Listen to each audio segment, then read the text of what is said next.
Hey there, thanks for tuning into Duckbricks. I'm Chris and welcome to another 2023 LEGO Ninjago review.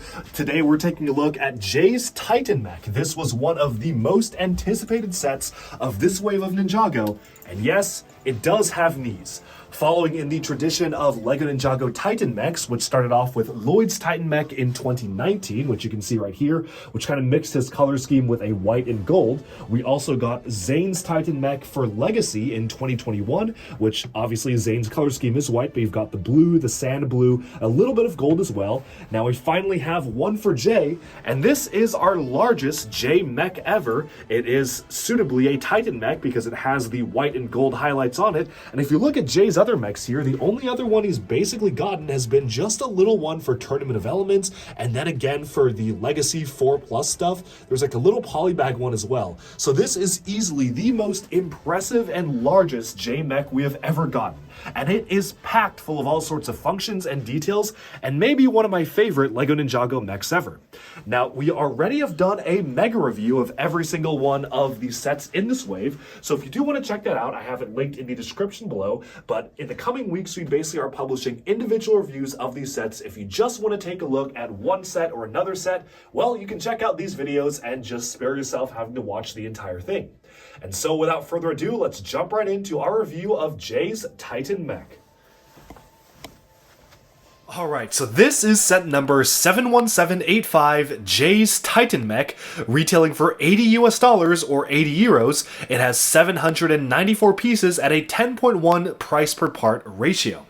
This is one of the most impressive Ninjago mechs we have gotten in a long time, and is easily my favorite set of the wave for a number of reasons.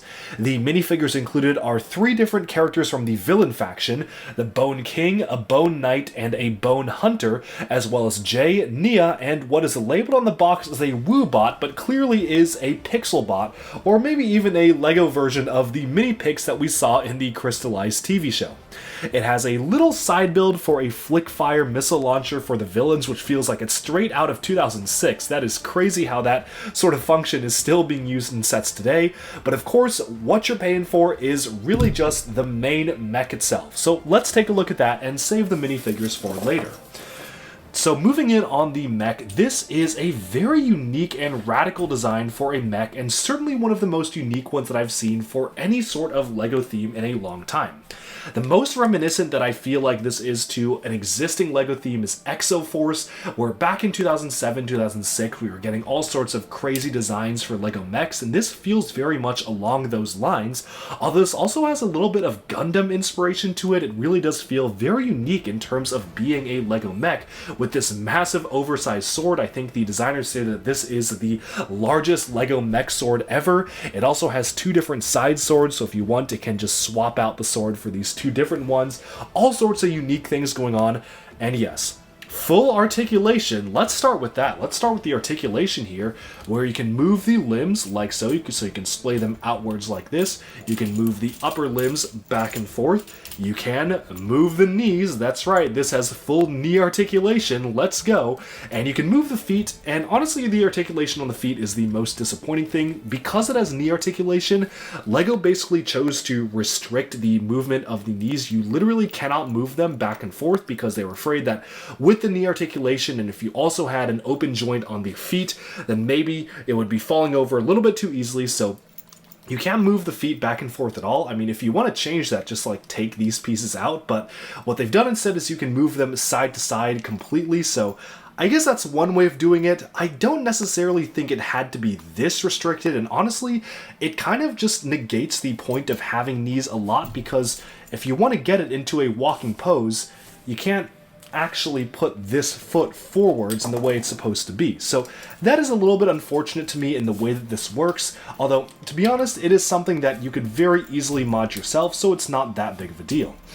The armor pads on the knees can rotate back and forth depending on whatever angle you want to specifically put it in, and the arms themselves can actually be moved fully. There are elbows and articulatable hands, so what you can do here is you can move the upper arms back and forth on ratchet joints here, so these are all on ratchet joints, back and forth and up and down.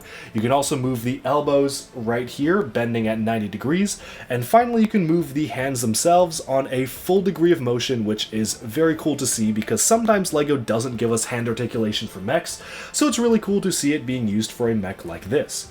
Now, the head itself is very interesting, and one of my favorite things about the set is actually the way the head is done, because you see specifically the set has like almost like hair sticking out of the back or some sort of exposed wiring, where you've got this very unique, almost braided-like texture on the back of the head, which when images first came out, a lot of people were wondering, what is with that? Like, what is this?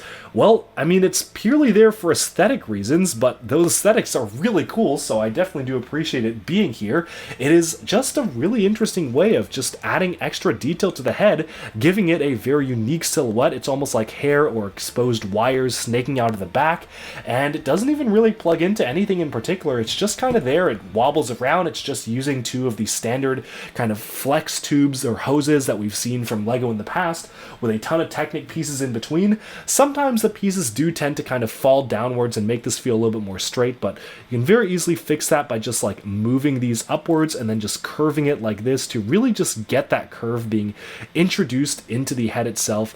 It's a very cool added detail of the mech head, and I really do appreciate the amount of detail that went into making that. In terms of the head itself, you can actually move it back and forth, so you can get the head and move it back and forth a little bit. It's on a mixel joint, so you can move it to a pretty significant degree, and you can watch that like hair piece going on the back there, flopping back and forth.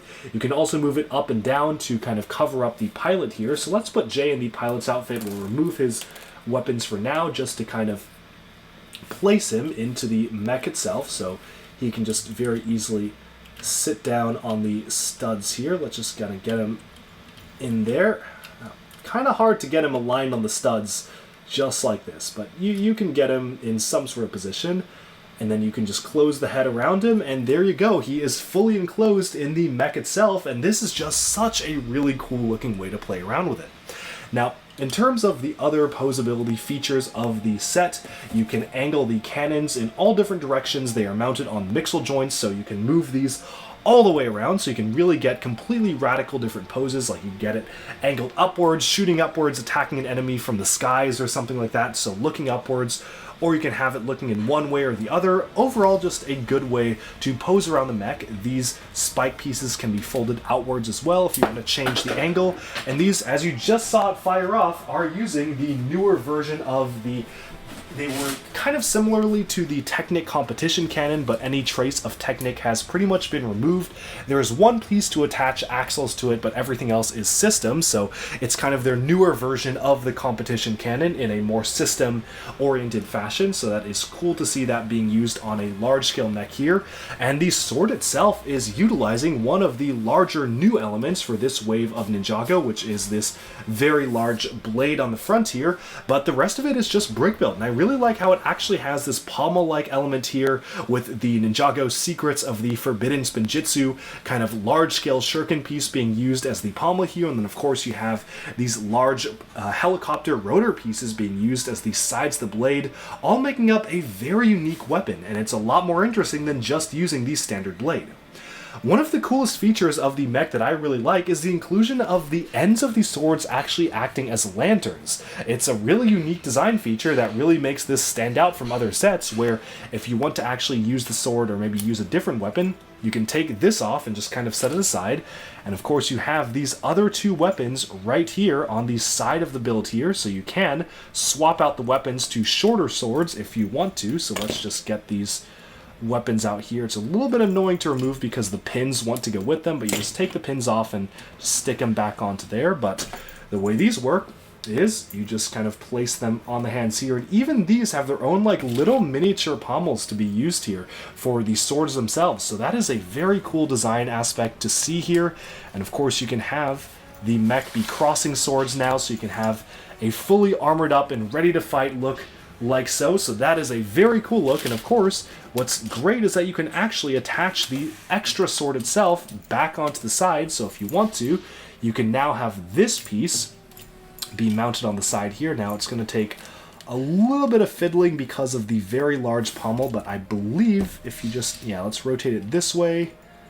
There you go. So this can be attached on the side. It will just kind of drag on the ground, but it is another way to put the sword if you want to have these two in play.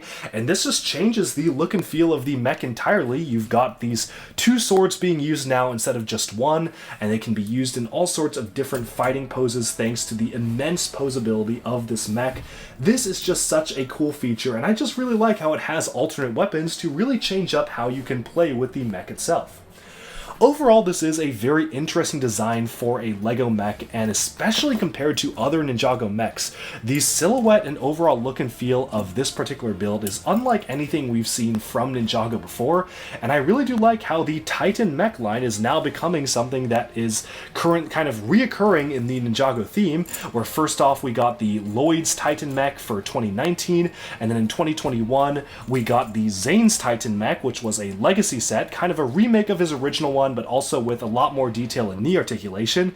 And now we have Jay's Titan mech. All that's left are Cole, Kai, and Nia, so hopefully in future years we will be getting different Titan mechs for the rest of the Ninja, because I think this is a concept that they could just keep doing. And I also like how they're all kind of tied together by incorporating some sort of white into the color scheme.